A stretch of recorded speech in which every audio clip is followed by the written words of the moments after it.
Okay, nice. Actual recordings, high quality. Okay, excellent. Okay, right. So we're still a minute to go until 12, so we'll give everyone a few minutes more to join. But for those of you who, I think we're live on YouTube now. Like, it's hard to tell when we're like, just posting my Instagram. Okay, cool. We're live. Okay, that's excellent. What I'm also going to do, Yancy, whilst we're get myself set up, I'm just going to get the live up on my other screen here as well, Okay, so I can see the comments and stuff. So for those of you who are with us, we're doing the live via another app, which is pretty funky, but it's just so we can share the screen, and it means our content diva, who is Camilla, can control everything and produce everything and let us know how it's all going. So, but yeah, excited to talk about alcohol in the festive season today. I'm just going to jump this slide actually because here we go. That's what we want. Oh, not that one. Too many. But hopefully you can all see our slides. Now, we're doing this live a little bit differently to last time when I did it with Gemma. We're using slides alongside me and Yancy being here, as we figured it probably helps for those of you joining, so you know what topic we're on, and it gives you a clear idea of the content and the questions and things like that.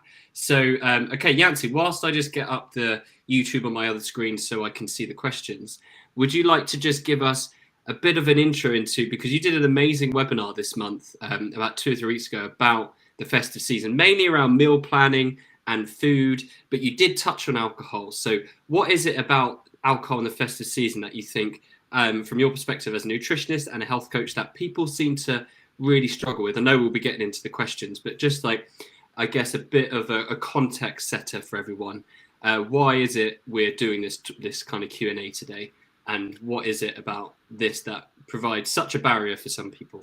Yeah, definitely. I think that you touched on a really good point. Like it is a bit of a challenge during the festive season because there is a lot more alcohol around, and there's a lot more social occasions that we want to mark and we want to celebrate, and then we bring alcohol. So there's a lot of excitement, and that means that we feel excited, so we're like, oh, let's drink some more alcohol.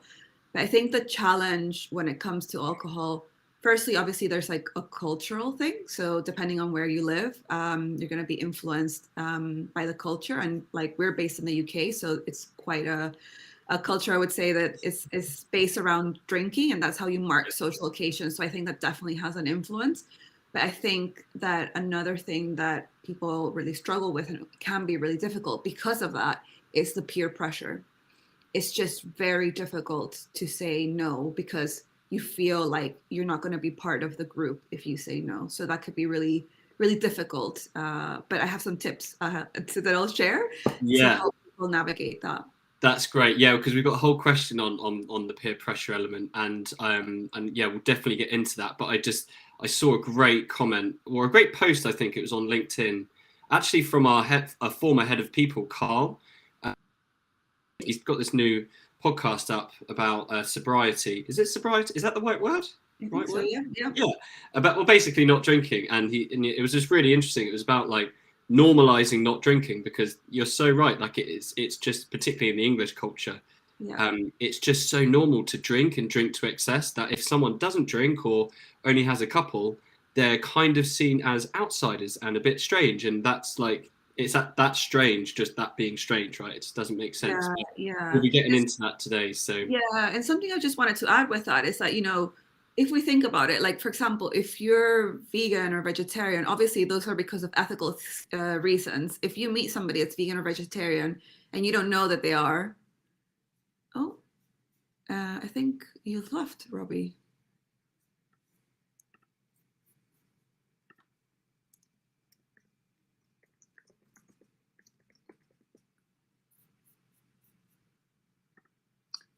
We're just going to be waiting a moment to see where Robbie is. I think his internet connection might have gone. So just a moment while we figure out what happened.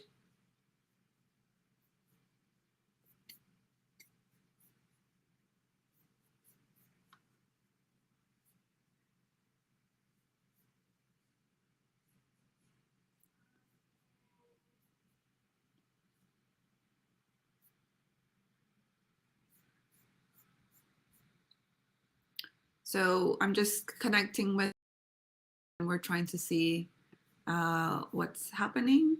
So just a moment.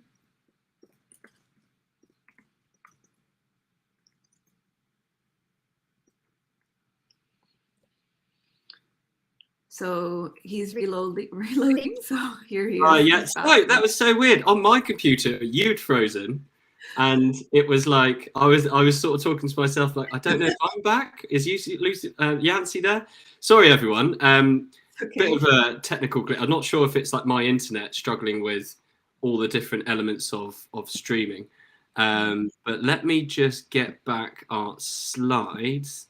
So sorry, Yancy. I know everyone probably heard what you said, but I didn't hear what you said. Yeah, so I was recap what you just covered while I just sort of like stopped talking. I was waiting for you to come back, but I was just saying like what we were talking about, like, you know, that it's important to start normalizing, like, say when people say that they don't want alcohol, and one of the ways that I compare it is like, you know, if you meet somebody that's vegan or vegetarian, obviously they're not eating meat because of ethical reasons. So it's the reasons are very different. But if you then offer them meat and you didn't know that they were vegan or vegetarian, you accept that. You don't push it. So why do we push people to have alcohol? So I kind of like see it in the same way. Like if it's something that people don't want to have, like why can't we accept it? Obviously, there's different reasons why people are vegan and vegetarian, and there's different reasons why people don't drink. But I think it's like, I think we should become better at accepting that, like people's choices, and not question it, because we don't know what's going on really. So absolutely 100%. I couldn't agree more. And I'll be honest, I think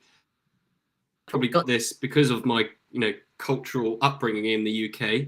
I've probably got that unconscious bias where for me, drinking and even drinking to excess on these occasions is so normalized that it does take me aback when people say they're not, rather than me just thinking that's normal, because it should be normal.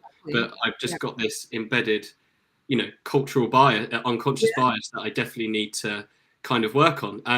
But yeah, thank you, Yancy, and sorry for everyone for the technical glitch. That hopefully my internet is all okay now. So right, so let's run through the slides. We haven't got a presentation. It's more just we've just got the questions that we're going to run through just to keep you all in the loop as we go. We haven't got any questions or comments on the comments yet either, which is grand. So what we'll cover today, we'll just be running through 5 questions, and that cover our top tips on how to manage particularly alcohol over the Christmas period, but we do have some tips around food. But for a more extensive presentation and webinar on meal planning and nutrition and food over Christmas, please go to our page and check out Yancy's webinar from a couple of weeks ago.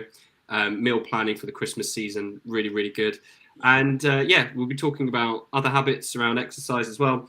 And covered in the questions, but enjoying Christmas guilt-free. We've also got some resources on our website on this particular topic. If you go to the Second Nature website or Google search Second Nature Christmas guilt, you'll find some good resources there. Okay, Yancy, so here is the first question we've been sent through from one of the members on our program. So I find it difficult to manage my alcohol intake over Christmas. Do you have any tips to help? So let's dig into this to start with. Yeah, so I think before sharing the tips, I think the first thing that I would recommend doing is like asking yourself, so what is it about these situations that you think it's difficult to manage your intake? So typically, during the festive season, we've got lots of like work Christmas parties, Christmas dues with friends. So lots more gathering, and we have a lot more like family get-together. So what do all of these have in common is that we're together with other people, right? So we're super excited to see them. Perhaps we haven't seen them in a really long time. So we're having a good time, right? So we're maybe like talking about old memories. So this brings a lot of excitement. And then on top of that, we're also drinking. And so when we're drinking, our brain is releasing dopamine. So this is a chemical that makes us feel good. So you get the drift. More dopamine is released. So it's just like, it's a lot, right? And I think that understanding that is really important, as it's going to let you to step back and realize, okay, what I actually want to enjoy is the time. Alcohol is just like this extra thing that I have to mark that special occasion, right? So I think that this is going to really help to understand that it's the friends and it's that kind of scene that is helping you enjoy it, and that we don't really need alcohol to have fun. Like it's an extra thing. Love that. So basically, what you're saying is it sounds like alcohol is not the occasion, which sometimes people have that mindset of, oh, I'm going to get really drunk tonight or something like that. Whereas actually the real occasion is your friends, your family, and whatever it is you might be doing. And alcohol can complement that, but it can also be detrimental if we overdo it, kind of thing. Exactly. Yeah. And it's like it's really sort of like highlighting that it's a complement. Like it's not the big part of the night. So with that in mind, you know, I think that one way that you can manage your intake is to think back to a time when you went out, you know, whether that was like during the festive season or like a regular night out, and think back to like what was an amount of alcohol that you enjoyed, but you didn't feel that you went overboard. So I think that this is going to be different for everyone because we process alcohol very differently. And it also depends on like how regularly we drink alcohol. So that will influence how much we can tolerate. But just as an example, like a limit, you might limit yourself to, for example, 2 pints of beer or 2 bottles of beer or 2 glasses of wine. So just set something as your limit and then drink water in between drinks. And remember, if you're going to be in a party for longer, maybe you want to opt for some non-alcoholic drinks. I think that nowadays there's just so many more options with like non-alcoholic beers and gins and rums. Like there's everything, so you can drink those instead of having like the alcohol beverages, and then make that decision and stick to it. And then the next day plan something nice to do so that you have something to look forward to, so that when the peer pressure comes, which we'll talk about that later on, you're like, you know, this is what I'm having. I'm fine with it. I've got plans tomorrow. Yeah, love that. Love that. And actually, a lot of what you're saying is kind of reflecting on me a bit from my experience this year. I used to be so OTT with alcohol, and every opportunity there was to overdo it, I probably would. Whereas, like, I had a good example of what you just said. A few months ago, we had a Christmas party in the office where we started around 2 o'clock and it carried on into the evening. And, you know, there was alcohol available. But what I did instead was drank non-alcoholic beers until around 5, 6 o'clock. And then I had a couple of drinks and then went home, got the train back to Bath, had a great time, didn't need that drinking during the day. I waited until I was like, yeah, I'd like a drink now. I feel like it would be a good time. And yeah, it's just having that kind of attention and mindfulness to the occasion. And I think experimenting, right? Because it's not like you're going to get it perfect every time. And it sounds like there's different ways we can approach it. Yeah. And I think as well, what you said, Robbie, like with that example is a really good example, because I think you said you started from noon till 7. So you were going to be there for like 7 hours. So you're kind of like thinking about, I don't really want to be drinking for 7 hours. So you're thinking ahead of the event. So going back to the question, how do I manage my alcohol intake? It's like, think about the event. How long are you going to be there? Obviously, if it's like a work event, it's going to be different. But if you're at home, it's going to be different as well. So just think about how maybe you want to like block your time for when you're going to have alcohol. Maybe you don't want to start in the morning and wait for the evening instead. So and using alcohol-free drinks as well is a great way to manage that. And I think as well, I don't know about you, Robbie, but I think that what's available now, like I wouldn't be able to tell that it's an alcohol-free beer. Like it really tastes very similar. 100%. And like mocktails as well. Like another personal example is I had some friends visit Bath a few weeks ago. We had a few drinks before dinner. We went out for dinner and had a few more drinks. But then afterwards we went to a cocktail bar. And I was kind of like, it was late. I was full as well. And I was like, I'm not going to get kind of any more drinks aren't adding to the occasion, but it's nice having a drink. So I just had a couple of mocktails. They were delicious. It was nice to have a drink whilst I was sort of still socializing. But then there was no enjoyment lost from switching to non-alcoholic versions after. So then I've kind of flipped what I did in that other party. So I think what you're saying is spot on. And particularly over Christmas parties, like you said, they can be so long. It's like, do you really want to be drinking for 7 hours? Like, yeah, exactly. You know, I know. Listen, I've done that before. Like, yeah, we've all been there. But I think the more mindful attention you pay to it, the more you realize it's like not necessary. Yeah, and also like how do you want to remember the night? Like, do you want to you know remember the night as well? And also, I mean, as you get older, like the hangovers get worse. So it's Oh, thinking God. about like, how do you want to have like that Christmas period, especially actual Christmas day? Like you want to remember it. You don't want to be like hungover and things like that. You want to enjoy it. So just think about like what's important to you in your life right now and what you really want to enjoy. Sometimes like alcohol can get in the way. So I just really want to highlight, we're not trying to like demonize alcohol, but like try to sort of like really be mindful about your intake, because it does have a massive impact on how we feel and our food choices and things like that. 100%. And I think what I've noticed in the last, well, getting older, is that whereas when I was younger, yes, hangovers were like weren't as bad, but also they were more physical. Whereas now they're more psychological. So I find myself, maybe that's like related to the sleep aspect, but feeling a bit more maybe anxious the next day, feeling a bit more on edge, low mood, just like not feeling up to doing what I would want to do on those days. And that's been the key motivator for me in terms of like making the changes that a lot of the stuff you're recommending. Okay, Yancy, that's brilliant. Thanks so much. Hopefully everyone really vibes with those tips, because I think they're really sensible. Okay, question 2.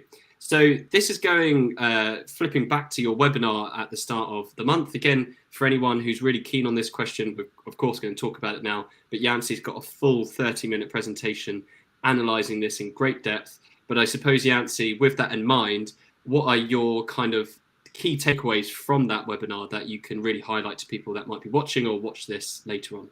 Yeah, so I have so my main tip with this is to have a good source of protein at every meal. So have 3 meals a day. But I think it's really important when it comes to the festive period is to sort of like take a step back and look at the month of December. So you've got the lead up to Christmas, which is the 1st to kind of like the 23rd of December. Obviously, depending on where you are in the world, you celebrate the 24th or the 25th.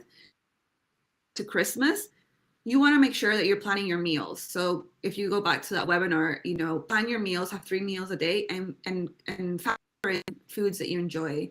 So when we're planning our meals, we're making sure that we have a good source of protein, keeping our blood sugar stable to avoid sugar craving. So with all that food available, this means that you're going to be more intentional about your food choices. And then, so you've got the lead up to Christmas, then you have 1 week before Christmas, sort of like when you're with family. It can be a little bit more challenging to make choices because you're not in control of your food choices. You're not in control of what's available, but keep to the same principle. So 3 meals a day with a good source of protein. And where possible, offer to cook. So you might want to feel a little bit more in charge of what you're doing. And then you have like Christmas Day. So depending where you are in the world, you're celebrating either the 24th or the 25th. Like enjoy it, but have breakfast as well. And I mean, a Christmas meal, at least in the UK, is quite healthy. It's quite balanced. It's just the in betweens, but when you are having a good source of protein, that's what's really key. It's like you're having those stable, not you're not craving, and so that helps you. So when you have all that food around you, you're not like, oh, I'm really hungry, and then you're just gonna like overdo it. Absolutely. Love it. Love it. And I think kind of going back to the mindset approach that you had with alcohol, the food is a part of the occasion, but it's not the occasion itself, right? So we shouldn't think, because what I often see is, well, I mean, in my own experience as well, you're going for second and third portions at Christmas dinner for no reason other than it's like, it's Christmas, I'm just going to stuff my face. And, looking back, you're like, well, I don't need to do that. It's like you actually enjoy the food more when you're not reaching that part of uncomfortable fullness, because then, we've got that recency bias in our memory where we look back at that Christmas meal and we think, oh, I just felt so full, rather than, oh, it was delicious and I enjoyed it, kind of thing. Yeah. And also, thinking about Christmas, people who ask this question are really concerned that, Christmas season has a lasting effect on their health. And it's like, well, no, like that, if you look at the grand scheme of things over the year, 2 years, 3 years, the Christmas period doesn't define your health in the long term. You might gain some weight. You might eat more food than you typically do. You might not be as healthy as you normally are for the rest of the year, but that doesn't define your health for the whole year or the long term, So I think that's important as well, right? Yeah, definitely. And I think as well, going back to what you were saying, that sometimes we will go back and have like seconds or thirds without really, knowing why, because it's just there. So I would say to focus on slowing down. So whatever you're having, like enjoy it. So I know obviously there's lots of distractions during this time, like, you know, you're and maybe there's alcohol. So that's why we also want to make sure we monitor our intake so we're not eating more. But so like really enjoy the food, like savor it, smell it, talk about the food. That would help you slow down. And that's going to give your brain a chance to recognize like how much you've actually eaten. So you stop before like going for like seconds or thirds, and like making sure that you have like good source of protein as well. Brilliant, brilliant. And I apologise if you can hear me sniffing a little bit. I'm just on the back end of a virus/cold, not sure. So if you do hear me sniffing or coughing, yeah, apologies. I'm just kind of getting out the other side of a virus. But anyway, okay, that's all brilliant, Yancy. Thank you. We'll move on to question 3, I think. So this is brilliant because you've already touched on this a little bit. So it's, I struggle to say no when family and friends offer me food and alcohol. What can I do about this? Yeah, so this is a really great question, and I was wondering perhaps like, you know, with alcohol and food, they're very very different. So I thought maybe we could split it because I had like 2 thoughts around this. So Yeah. just because like the nature of it is like very different. So I think that when it comes to alcohol, like peer pressure is real. Like, you know, I mean, we're in England, I'm in London, and it's just very real. Like it is really, really, really hard. So I can empathize with people when people are trying to push you to have a drink. So we have to remember that alcohol lowers our inhibitions. So that means that it's going to prompt us to act very differently than we normally would. So if we have friends that have been drinking a lot, they're going to be a lot more pushy than usual. So just bear that in mind when they are trying to push things onto you. And people are going to call you things like, oh, you're so boring.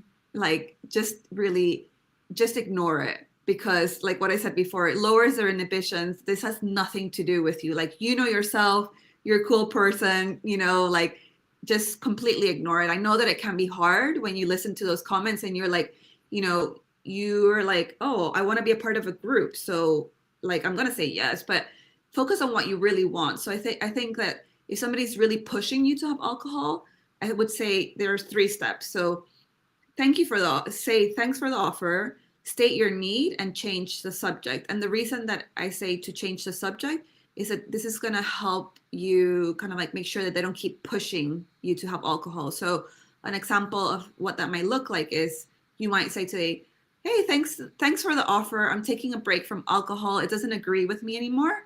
Speaking of which, you know, I haven't seen you in a while. How have you been? And that's it. And then you just move on. So Brilliant. that's my take on kind of like food, because I think I'm going to discuss food because I think it's a little bit different, especially when people are making stuff at home and they're trying to show love and appreciation through food. It's very different when they're pushing alcohol. Definitely, because I mean, we need food, we don't need alcohol, right? So yeah, I think they're very different. Absolutely, absolutely. Yeah. And what were your thoughts with? So that's alcohol. So what were your thoughts with food? If someone is thinking, because we know instinctively, right? If we do or don't want something, it's like an initial reaction. We're very instinctive creatures. So when someone does get offered food that instinctively they're like unsure whether to say yes or no, like how could they approach that situation? Because sometimes it's like immediate, right? You're like, absolutely, like hand me that chocolate or whatever. But yeah, when there is that contention in their mind, how would you approach that?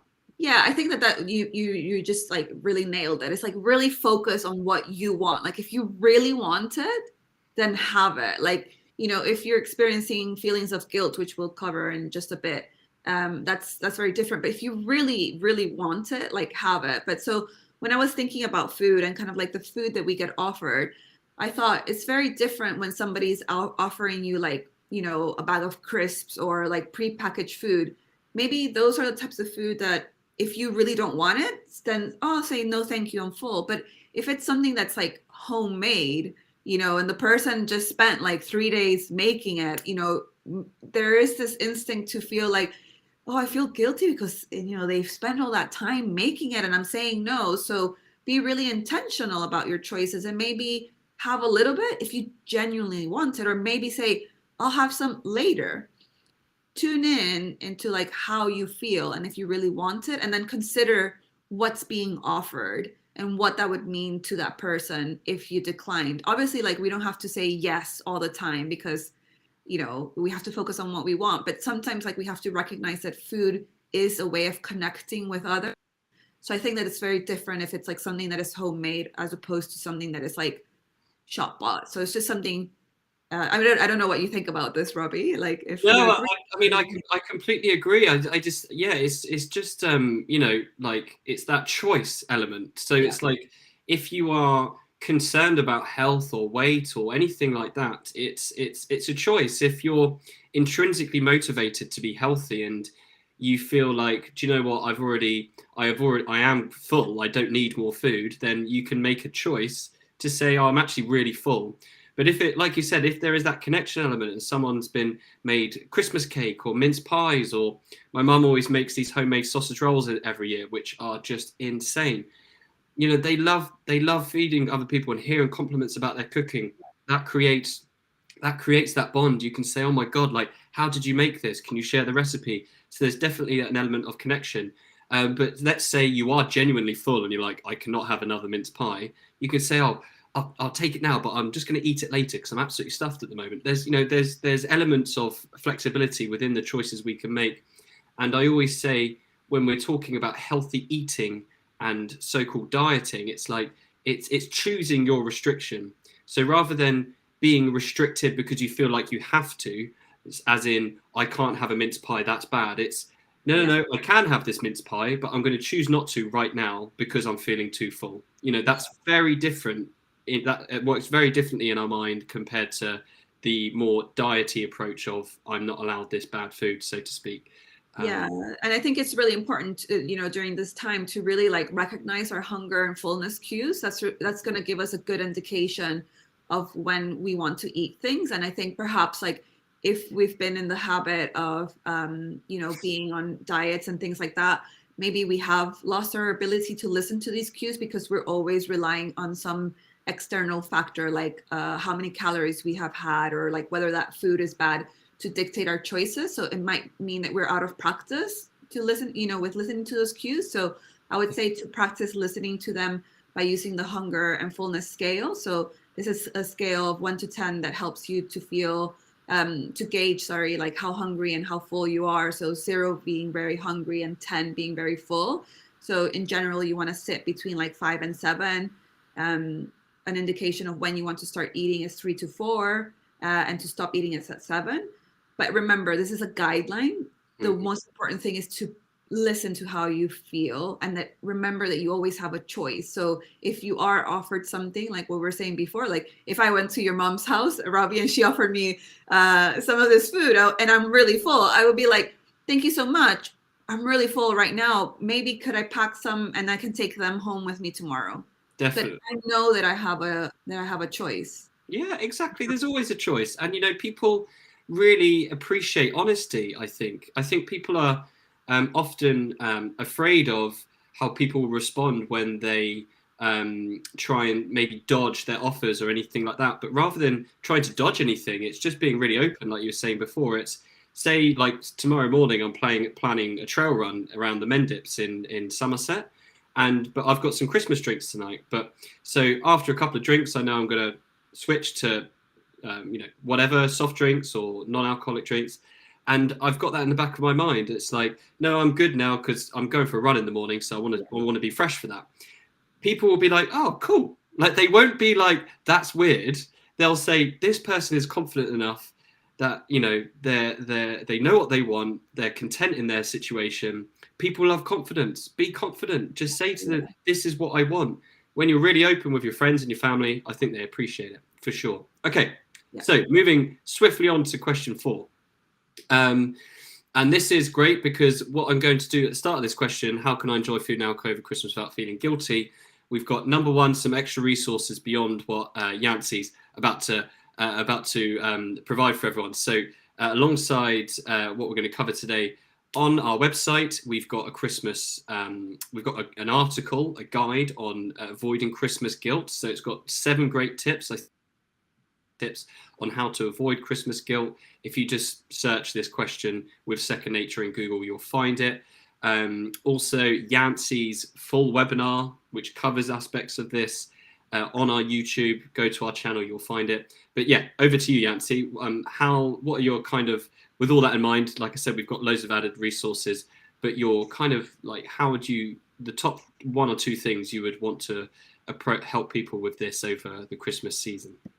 Yeah, so I think, I'm always kind of like, before sharing the tip, I kind of like want to make sure that people gain an understanding of why they're feeling a certain way. So I would really encourage people to like, what is it that is driving the feeling? So based on the experience that I've had with speaking with hundreds of people every single day, the pattern that I've seen is that usually this comes as a result of being on diets where certain foods have been labeled as bad or naughty. And then when we label foods that way, then when we have it, we're bad. We think that we're a bad person, or we think that we have done something wrong. And that's where we start to think that we're guilty. So it's not the food per se that is driving the feeling, it's how we see that food. So what we need to practice is shifting how we see that food so that it's like more neutral. Obviously, like when it comes to nutrition, we want to have more of certain foods and less of others. So, there is going to be that kind of like obvious shift. Obviously, like if you want to have more of the less nutritious choices, that's up to you, but if you are interested in your health and, and that kind of thing, then that's where you want to have more of the nutritious choices and maybe less of the nutritious choices. But it comes down to how you see that food. So it's not about not having the food, but how we see it. So it's like, to avoid that guilt is that element of choice. I can have this and I can have that as well. And Absolutely. It takes practice. This isn't something that is going to happen, just today, like during the Christmas season. Like really understand when you are having food, if you start getting that feeling of guilt and that you're bad, it's because of how you're seeing that food. And it's not your fault. It's because of, perhaps maybe previous diets or maybe past experience that you have had in your life.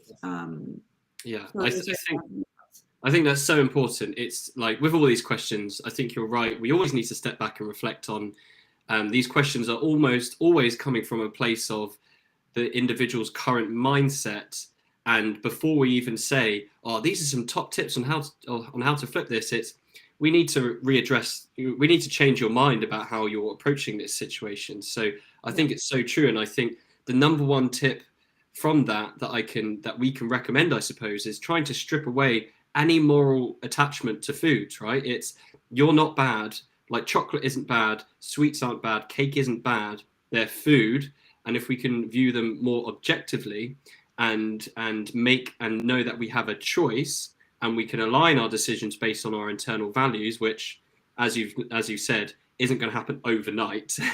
But that's why the Second Nature program is 12 months in duration, because it can take time to change your mindset around food and things like that. But I think that's a great place to start. It's just reflecting on, is this guilt being driven by your labeling an attachment of moral values to these foods as good, bad, or naughty, or a treat, something like that. Yeah. And I think we kind of touched on this earlier. It's like choice. So I can choose to eat this food if I want to, but for now, I really value my health. I'm really full. I don't need this chocolate.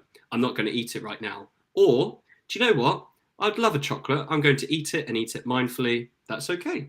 Yeah. And it doesn't have to dictate my emotions after. Yeah, and I just wanted to add as well, Robbie, is like something that I notice as well. When people start identifying that they feel guilty, they also say things like, I feel so silly for feeling like this, or I shouldn't feel like that. So this is like an added like judgment that you're placing on yourself, which again comes from perhaps doing those previous diets in the past, or maybe other previous experiences. But once you recognize that kind of thinking, that's when we can start challenging that. But I just want to reassure you that, there's nothing wrong in thinking that. The most important thing is that you become aware of it, because that's what's going to help you stop feeling the guilt. It's not like we can say here 5 top tips and that will stop the guilt. It's that awareness part that is super, super important. Absolutely. And do you know what? I was listening to a podcast from a psychologist recently. Can't remember her name, so I can't refer the podcast. Sorry. To those of you listening, I apologize. If I do find it, I'll put it in. I'll make sure Camilla adds this to the comments. But they were talking about how effective CBT, so cognitive behavioral therapy, is just not for, because it's used as a treatment for anxiety, depression, and other mental health conditions, but it's the foundations of it are just readdressing and normalizing thoughts and feelings. It's as simple as that. So we don't develop a thorough understanding of our own psychology, and people think when if they see a psychologist or they go through a CBT treatment, they think there's something wrong with the way they're thinking. And there's nothing wrong with how we think. It's the way you think and your psychology is complex, and everything that happens is happening for a reason. Yeah. And there's nothing wrong with you or for that. It's just that, being aware of your thoughts and feelings and understanding that they come subconsciously and they don't have to dictate your behavior can be quite an amazing transition for people. So yeah. And that's a really good point, because it's like, that feeling of guilt has served a purpose if you've done a diet, right? Yeah. You're having bad food, you're bad, stop eating, right? But it doesn't work that way. So it might work in the short term, but it doesn't work in the long term. But it has served a purpose, because it stopped you from having that. You're like, I don't want to have that food because it's bad and I don't want to feel guilty. But we know that that doesn't work. So it's like accepting what we're feeling and then reframing it. Absolutely. Couldn't agree more. And also touching on psychological treatment and CBT, a good sort of way to get into understanding your thoughts and feelings better without having to pay for psychological treatment is meditation. So meditation has the same purpose of understanding your thoughts, your feelings, and rather than judging them or letting them dictate you, you just learn to embrace them and accept they're there and get about with your day. And I think many people find meditation really, really helpful. So that's one thing we always recommend. Apps include Headspace, Calm, and Balance. Cool. Okay. Brilliant. Thanks, Yancy. And again, I'll remind everyone, any more information on this question we've got on our YouTube and on our website. So please check that out. So on to our fifth and final question for today, unless we get some in the comments, but we've actually only got 5 people watching live. So maybe they don't have any questions, which is fine. Okay, so this one is brilliant because I really want to dig into this question, because I think physical activity is, I think I mentioned before, it's for me, Yancy, it's like my rock over any times my routine is out of whack. Exercise is like the glue that holds me all together. So, but yeah, I struggle with staying physically active over Christmas. Have you got any tips? So what are your thoughts on this? Yeah, well, I'm just really curious, because I'm like, I have noticed that my physical activity levels have gone down. I think it was like -5 yesterday. And I was like, I just didn't really want to go outside. Like the weather really affects me. So even though I do stuff indoors, so I go to the gym, but I have to walk like half an hour to go to the gym. And I was just like, it's not happening. So yeah, I'm looking forward to hearing your tips. But I was like thinking about it in relation to myself and like what other people have been talking about. And I think that, naturally we're going to be less active during winter, especially if you live in the Northern Hemisphere. And I think sometimes like when we notice it, we like panic and we're like, oh my God, I'm not active. And then we're really hard on ourselves for not being active. So I think just take a moment and recognize that it is okay for us to be a little bit less active during winter. And I think sometimes like take a moment to listen to what your body needs. Sometimes it does need a little bit more rest during the time. But I think as well, like when we start being hard on ourselves because we're less active because of the weather, we then sort of think like, okay, I should be doing, going to the gym every single day. But think about what was your baseline of activity before the winter. If you weren't already having this kind of routine, like don't be so hard on yourself in trying to expect that you could have that routine. So it's like going from here to here, like in one go. So what I would recommend, and this is what I'm going to recommend to myself, is to set like a non-negotiable that suits your current, how you're feeling. your priorities, but also your social calendar, because you're going to be going out a lot more. So what fits in? So that might be something. It's going to look very different depending on, you know, what kind of abilities you have and things like that. But, you know, set yourself up for success. Like it might be something like doing at least 2,000 steps a day, for example, or maybe it is doing a 15-minute workout. We've got some really great workouts on our Facebook page. Or if you have equipment at home, perfect. Like this is the best time to use it. Like, you know, go 15 minutes on your treadmill or on the bike or things like that. But just sort of like recognizing that there are lots of other things going on. How can you fit it in without putting yourself under this unnecessary pressure? So it's like, it's not a clear cut, like go and do this, but I think for me, it's more than anything is understanding where you are, understanding where we are with the weather, because I'm looking forward to hearing your tips as well. Well, yeah, no, before I even start, like echoing everything you said, expectations often set our reaction to our behavior, right? So if we expect that we should be doing an hour, 2 hours of exercise every day and we don't meet that, then yeah, we're going to be disappointed. But if we just say, if we lower expectations to something more realistic, and like you said, maybe a non-negotiable minimum, like that's okay. Like, you know, we don't have to be perfect. We don't have to, it's natural sometimes for activity to drop and increase.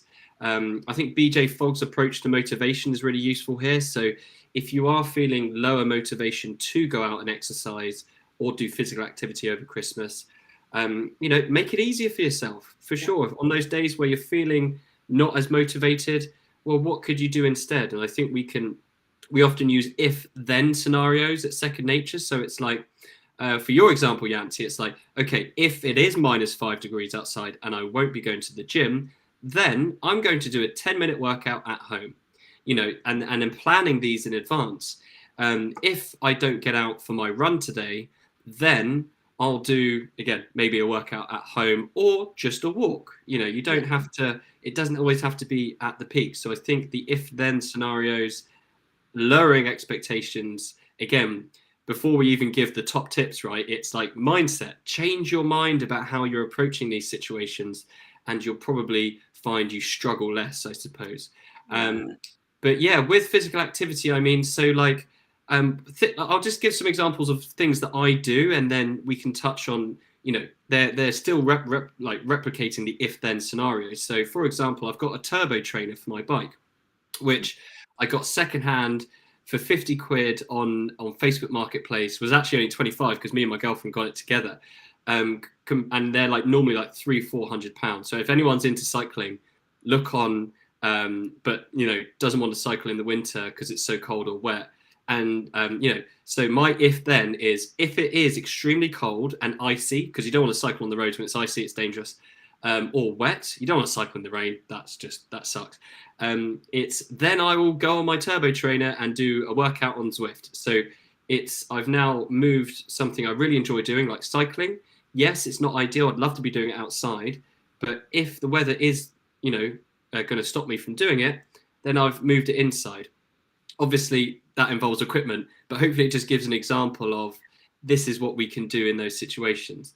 Yeah, and I want to add to that as well, Robbie. Like that's such a great example, and I think as well, going back to like the time, like you don't have to be on the turbo for an hour. Like think about what else you have, like in what BJ Fogg says. Like if you've got a habit, like break it down so that you start with like the minimum, so that it feels achievable. So maybe you want to start with 15 minutes. And that's enough, you know, like let's step away from this all or nothing thinking that it has to be an hour. Like, why does it have to be an hour? Like 15 minutes is great. It's going to make you feel good. It's going to raise your heartbeat and you're going to get the endorphins anyway. So, you know, manage your expectations as well and recognize that it's okay to do 15 minutes or 10 minutes. And you can even step it back and say, I'm just going to get on the turbo trainer. Yeah. You know, I'm just going to get my walking shoes on. Often the hardest part is the initiation of exercise, not once you get going, you're like, I feel brilliant. This is great. Actually, I worked with a client once where her goal was to go to the gym, and she felt a little bit like, oh, it's like a daunting environment. So we started with like her goal was to like put her gym bag in the car and drive to the gym. And then she started to get in the habit of like changing her work commute to incorporate that, and then slowly going into the gym. I know maybe for some people that sounds like, oh, like so many steps, but that didn't work because she was in the habit of doing that loop, taking her, like preparing her equipment. And then she started to feel more confident. Finally took the final step, which is like going to the gym and doing like 10 minutes. And we started to break that down as well. That's great. And it's a really good real life example of the example James Clear uses in his book, right? He talks about the guy who went to the gym for 5 minutes every day for 6 weeks. And people would say, what's the point? But after a year, that 5 minutes turned into whatever it was. And the guy lost like 100 pounds in weight. And it's not just the exercise that's got him there, but the benefits beyond exercise, that beyond the calorie burning effect that exercise has. And yeah, I think just starting small, lowering expectations.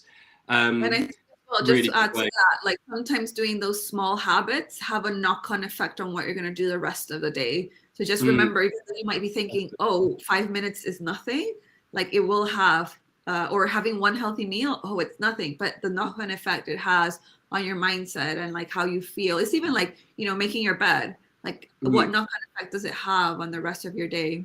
Definitely. And so, yeah, I think all of that, hopefully everyone's got some good tips away from. But I suppose specifically over Christmas, if people are concerned about the weather, I always say, like, I can't remember who said this, but, there's no bad weather, only bad clothing. So if you like walking or you like running or you like being outside, buy outdoor clothing if you can. And if you're worried about money at the moment, like everyone is, I buy most of my stuff from Vinted nowadays. And it's like really good quality clothes for a fraction of the cost. Get some nice warm coats, some waterproof clothing, and get yourself outside if you enjoy being active outside. If it is that bad, then you can still exercise at home, and there's options online all over the place. And I think I think that's probably the majority of like the cold weather stuff. In terms of Christmas, I think a lot of the blockades are social. So, maybe you go and spend a week with your family who aren't typically active, and maybe you come down to their level of inactivity. But maybe you could involve the family. Let's go for a walk. Like, who doesn't love a Christmas Day walk? You'll get your wellies on, you get your scarves on. Maybe you stop at the pub for a mulled wine. And it's just a nice way to stay active, but it doesn't have to be, because I think, like you kind of alluded to, Yancy, people have this image, expectations again. Exercise has to be really hard, calorie burning, sweating. It's like, well, no, actually, interestingly, the strongest associations with longevity and exercise come from the lower level activity like walking, gardening, even social sports like tennis and badminton, which might not seem as intense as like a HIIT class. But yeah, so I think, involving the family, get social, go for a walk. If you've got a dog, that's brilliant. You'll be going outside anyway. And just trying to include the friends and family as well. But yeah, I haven't got anything beyond that, Yancy. Have you got anything else to add on this question?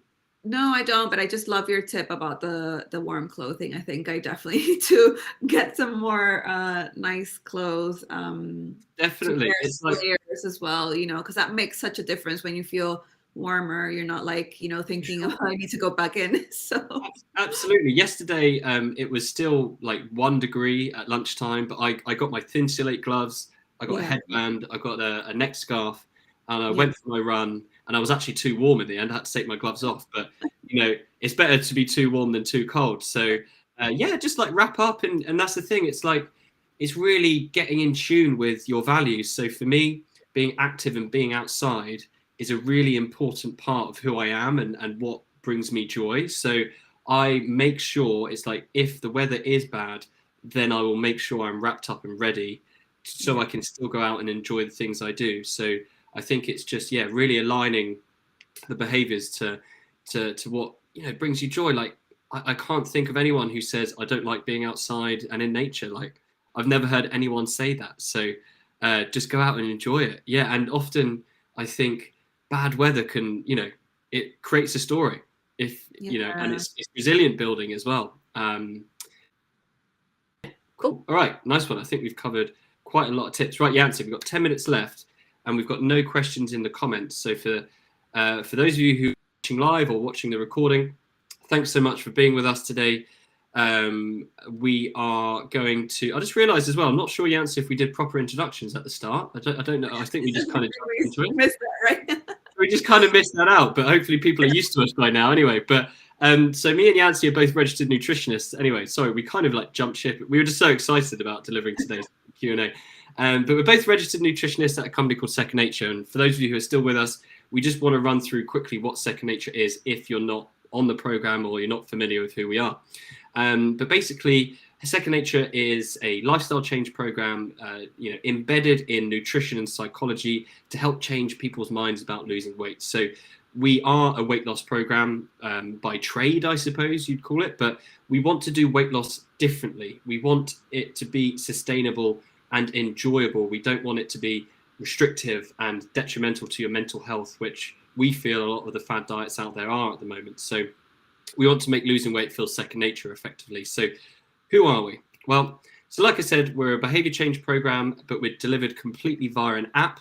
And one of the key differentiators between Second Nature and other weight loss programs out there is that you are supported by a registered dietitian or nutritionist. So Yancy is a registered nutritionist. I'm a registered nutritionist. Most of our health coaches are either nutritionists or dietitians.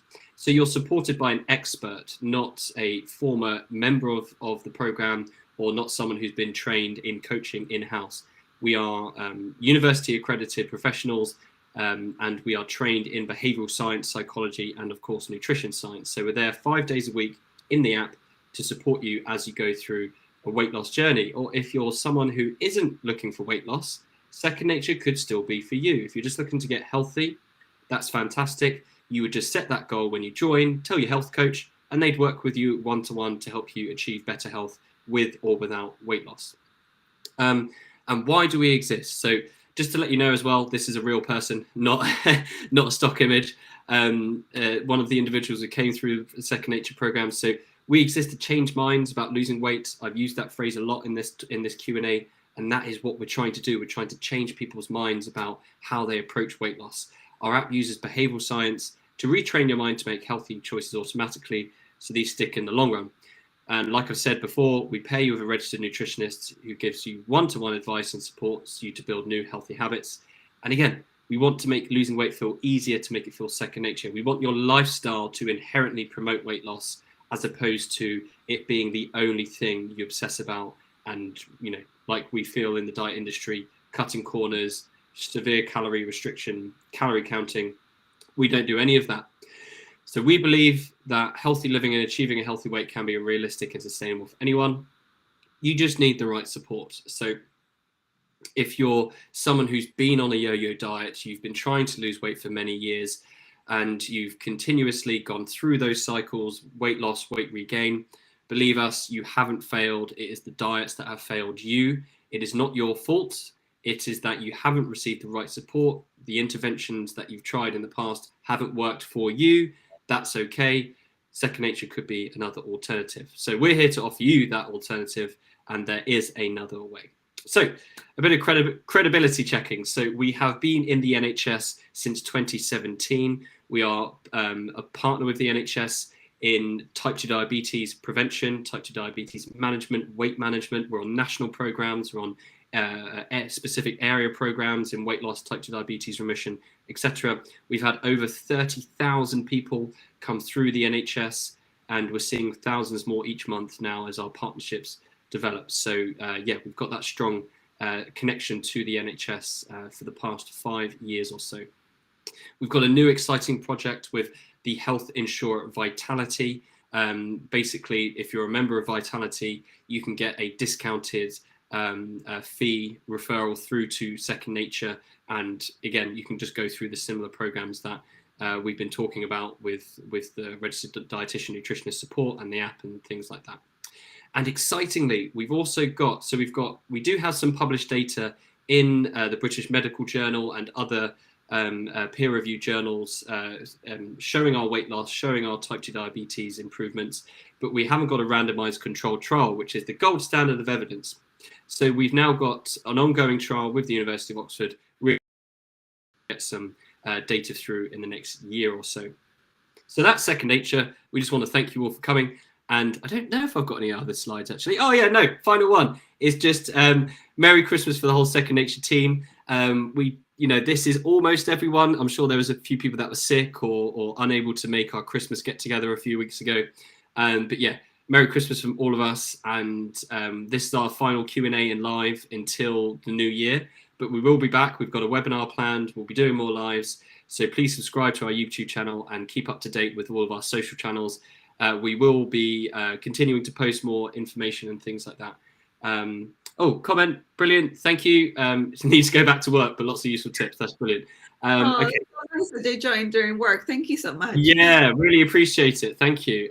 Right, Yancy, I'm going to stop sharing and just thank you for joining me. So Yancy actually joined last minute. Gemma was meant to be doing it, but unfortunately she had the flu, and Yancy jumped in last minute. Such a team player. So thank you, Yancy, for joining. I'm sure everyone benefited from your tips today. And yeah, if I don't speak to you before Christmas, I don't know when you're going on holiday.